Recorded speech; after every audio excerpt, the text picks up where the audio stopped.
अस्सलाम वालेकुम जी, कैसे हैं आप सब। उम्मीद करता हूँ आप सब खैरियत से होंगे। मैं हूँ तनवीर और आप सुन रहे हैं तनवीर की बातें। आप सबको वेलकम कहूँगा आज की नई वीडियो, आज के नए ब्लॉग के अंदर। आज की जो वीडियो है उसके अंदर बिल्कुल एक 0 मीटर जो है वो टॉपिक है। कुछ ऑडियंस तो जानती होगी और कुछ को नहीं पता होगा। जिनको नहीं पता उनको मैं बताता हूँ। फयाज और इरम, अब इनकी थोड़ी सी कंट्रोवर्सी चल रही है। वो कंट्रोवर्सी नहीं है, वो बस एक दूसरे को क्लियर करने में लगे हुए हैं, क्योंकि ये सिलसिला को 3-4 साल पहले हुआ था जिसको अब एक्सप्लेन किया जा रहा है। तो इरम जो है उसकी मैंने एक वीडियो देखी है, तो इरम ने वो तफसीलन मतलब एक वीडियो बनाई है, व्लॉग बनाया है, वो 16-17 मिनट का है। तो उसके अंदर इरम ने सारी चीज़ें जो हैं वो क्लियर करने की कोशिश की और बाद में वो रो भी पड़ी। तो होता ये है, जैसे कि इरम ने बताया कि मुझे वाईटी मतलब करना मैं चाह रही थी, मुझे लगा कि मुझे करनी चाहिए वगैरह वगैरह। तो उसने कहा कि मैं इन फैमिलीज़ को देखती थी, अलीवीर को और फ़याज़ को और जितने भी इस तरह के फैमिली कंटेंट। लेकिन इसमें मैं आपसे ये मतलब शेयर करना चाहता हूँ कि ये अकेली गई थी। ये बात कन्फर्म है, उसने ये एक चीज़ क्लियर भी की है कि मैं अकेली गई थी। तो इन्होंने खूब उधर एंजॉय भी किया, व्लॉग वगैरह बनाए।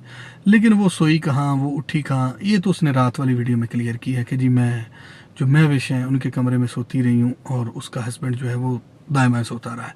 तो 3 दिन गलबन मैं उधर रही हूँ।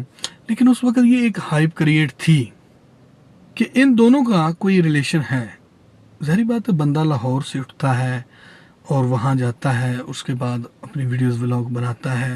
मतलब फैमिली क्रिएटर जितने भी हैं, ये मेरे साथ भी हुआ है। एक बंदे ने ऑफ़र की थी कि अगर आप फैमिली कंटेंट बनाते तो यकीनन हम आपको मौका देते कि आप हमारी फैमिली के साथ आके व्लॉग बना के जाते, और इंशाल्लाह हम लोगों को बोलते भी सही कि भाई को सपोर्ट करें, ये इनका फैमिली व्लॉगिंग का चैनल है। तो आप करते हैं रिएक्शन, तो कोई भी व्लॉगर जो है वो आपको शार्ट आउट नहीं दे सकता, क्योंकि आपका एक अलग टॉपिक है, हमारा एक अलग कंटेंट है, सारी चीज़ें अलग अलग हैं। तो खैर मैंने कहा कोई इशू नहीं है, कोई परेशानी नहीं है, हम अपना काम खुद करेंगे, ठीक है। तो इस तरह ही का कोई ये माजरा है। तो ये यहाँ से जाती हैं लाहौर से और वहाँ जाके 3-4 रोज़ गुजारती हैं। उसके बाद बड़े जो हैं वो शोशे, बड़ी बड़ी खबरें जो हैं वो ब्रेक होती हैं। लेकिन स्टिल जो है ये दोनों अपना अपना काम करते रहते हैं। अब ये इस टाइम को भी गुजरे हुए तकरीबन 3-4 साल का टाइम जो है वो हो गया। तो अब हम तो बोल चुके थे कि ये माजरा फिर से उठेगा, क्योंकि ज़ाहिर बात है बैक द कैमरा अगर आपका रब्ता है भी सही, तो मतलब कि वो हमें तो नहीं पता ना। अभी मैंने एरम के चैनल का विज़िट किया है, तो उस पर वो एक उनकी वीडियो लगी हुई 5 मंथ पहले की, तो वो समझ लें कि उस पर व्यूज़ हैं 500 कुछ। तो अब उन्होंने वीडियो लगाई है तो बेशुमार व्यूज़ हैं। बहरहाल कहीं वो एक्टिव थी, लोग उनको जानते थे। और इधर फयाज की तरफ अगर देखा जाए तो फयाज अपना जो कंटिन्यू अपना व्लॉग है वो करता रहा। रिसेंटली उसकी शादी भी हुई, आप लोगों के सामने है। तो वैसे उसकी आवाज़ जो है वो माइयों की तरह मुझे लगती है। हमेशा मैंने भी बड़ा देखा है, अलीवीर को बड़ा देखा है, अलीवीर के अगेंस्ट वीडियो बनाई, फिर अलीवीर के साथ भी वीडियो बनाई। तो काफ़ी सारी चीज़ें जो हैं वो हम भी काफ़ी देर से देख रहे हैं। लेकिन फयाज का अगर देखा जाए तो फयाज ने भी मतलब कि फ़ेम की बुलंदियाँ देखी, शोहरत देखी, और बड़ा पैसा उस बंदे ने कमाया वाईटी से। उर्दू पॉइंट और बड़े बड़े चैनल्स ने जाके फयाज का इंटरव्यू भी किया। और मैंने भी एक दफ़ा चाहा कि अगर फयाज जैसा बंदा वाईटी में बैठ के पैसे कमा सकता है, काम करके कमा सकता है, तो फिर हमारे जैसे हट्टे कट्टे बंदे तो अच्छा पैसा कमा सकते हैं। और भी जितने लोग हैं जो ये सोचते हैं कि हम नहीं कर सकते, तो फयाज की मिसाल अगर आप लें तो फयाज ने भी काम किया, उसने साबित किया है। वाईटी रेगुलर मतलब काम पसंद करती है, आपको रेगुलर रहना पड़ता है। तो बहरहाल अब शादी के बाद ही क्यों, तो अब फयाज की शादी हुई है, अब उसको भी मेरे ख्याल है 2-3 मंथ 4 मंथ गुजर ही गए हैं गालबन। तो उसके बाद ही ये क्यों दोबारा जंग छिड़ी है, ये क्या वजह है, हमने इस चीज़ को तलाश करना है। और अगर इनका बैक द कैमरा रब्ता है भी या था भी तो हमें उससे क्या मतलब है। अब इरम की ये दूसरी तीसरी वीडियो है, फयाज भी अपने व्लॉग से लगा रहा था, और लोगों को तो पता ही नहीं जो स्टोरी इरम सुना रही है। ऐसे इरम बता रही है कि पहले हमारा रब्ता होता है सोशल मीडिया पे, सोशल मीडिया के बाद फिर हमारा रब्ता होता है एक पर्सनल नंबर पे। तो एट दी एंड उन्होंने इस चीज़ का क्लियर कर दिया, जहाँ से उन्होंने शुरू किया वहाँ से वो स्टार्ट हुई, और एंड तक क्या था, एंड पे उन्होंने क्या बोला है, 16-17 मिनट की वीडियो में एंड पे क्या क्लियर किया है कि फ़याज़ एक अच्छा दोस्त है, फ़याज़ एक अच्छा टीचर है और फ़याज़ एक अच्छा भाई है। तो जब बात फ़याज़ के घर की है तो मेरे ख्याल ये जुमला बोलना मामूली था।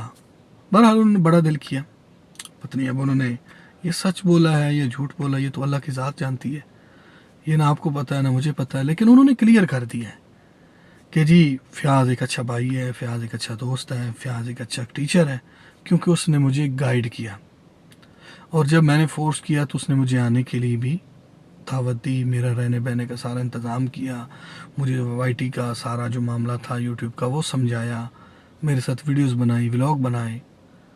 तो मेरा और फ़याज़ का और फ़याज़ की फ़ैमिली का सिर्फ इतना ही रिश्ता है कि मैं उनकी एक फ़ैन थी और उसके बाद उनके साथ मुझे मिलने का मौका मिला, वीडियो बनाने का मौका मिला, दैट्स इट, ख़त्म। अब मुझे ये बताएं कि अगर यही कुछ था तो ये पहले तो 3 साल बैठ के नहीं क्लियर किया गया, या उधर ही व्लॉगों के अंदर तो क्लियर नहीं किया गया, अब क्यों क्लियर किया जा रहा है? क्या फ़याज़ की तरफ से फोर्स किया जा रहा है, या अपने ऊपर लगने वाले इल्ज़ामात और रेपरेशन जो है वो उसका सच जो है वो बताने के लिए किया जा रहा है, या फ़याज़ ने फिर धोखा किया है? कुछ चीज़ें तो हैं, लेकिन उन्होंने कहा ये डिप्रेशन का जो मेरा है वो फ़याज़ को लेके या फ़याज़ की फ़ैमिली को या फ़याज़ की शादी को लेके नहीं है। ये बात तो उन्होंने क्लियर की है। बाकी भी उन्होंने कहा कि आहिस्ता आहिस्ता मैं आपसे शेयर करूंगी। अब देखते हैं कि इसके बाद फ़याज़ का क्या रिएक्शन होता है, फ़याज़ क्या करता है, ये तो चीज़ें अब देखनी पड़ेंगी। अब ये बंदा आराम से बैठ के आके सिर्फ इकरार कर ले कि मेरे ऊपर कोई इल्ज़ामात ना लगाएं, मेरा और फ़याज़ का एक बहन भाई वाला रिश्ता था, तो ये चीज़ें तो आपको फिर पहले क्लियर करनी चाहिए थी ना। व्लॉगों के अंदर तो एक ववेला मच गया था जब आप यहाँ से तशरीफ़ लेके वहाँ गई, वहाँ आपने जनाब वीडियोस बनाई, व्लॉग बनाए और फ़याज़ भी बड़ा खुश था। तो अब ही आपने ये क्यों फ़ैसला किया कि आपको अब क्लियर करना चाहिए, ये चीज़ें वाईटी पे आके बतानी चाहिए? तो अब ही आपने क्यों फ़ैसला किया? आपको तो ये फ़ैसला बहुत पहले कर लेना चाहिए था। अभी आप जनाब अच्छी ऑडियंस है, आपका टॉपिक जो है वो लोग सुनना चाह रहे हैं, क्योंकि आपकी और फ़याज़ की और उनकी फ़ैमिली के साथ जितने भी रिलेशन थे, लोग उसकी हकीकत जानना चाहते हैं। अगर आपका चैनल तो बंद पड़ा था, अगर आपने ये कुछ करना था तो फिर आप कंटिन्यूसली व्लॉग करती। अब आपने उसके अंदर जॉब का भी बताया, अपने जो भी मसरूफियात थी, अपने काम थे, वो सारी चीज़ें अभी आप बता रही हैं। या फ़याज़ के घर टूटने का डर है, कोई क्लैश व्लैश हुई है जिसके बाद ये फ़ैसला और ये लफ्ज़ जो हैं वो दोहराए जा रहे हैं। तो बाकी मैं इस पे मज़ीद जो है वो स्टडी कर रहा हूँ, सर्च कर रहा हूँ, जो सच्चाई जो हकीकत होगी वो आपके सामने इंशाल्लाह यकीनन रखूँगा। तो आपको इस चैनल को सब्सक्राइब करना पड़ेगा अगर आपने एंड इस टॉपिक को सुनना है। अगर वीडियो अच्छी लगी है तो वीडियो को लाइक कर दें और अपनी कीमती राय जो है उसका इजहार जो है वो ज़रूर फरमाएं। बाकी इंशाल्लाह आपके साथ जो भी सच्चाई होगी, जो भी हकीकत होगी वो ज़रूर शेयर की जाएगी। अपना ख्याल रखिएगा। अभी आपसे इजाज़त लेते हैं। अल्लाह हाफ़िज़।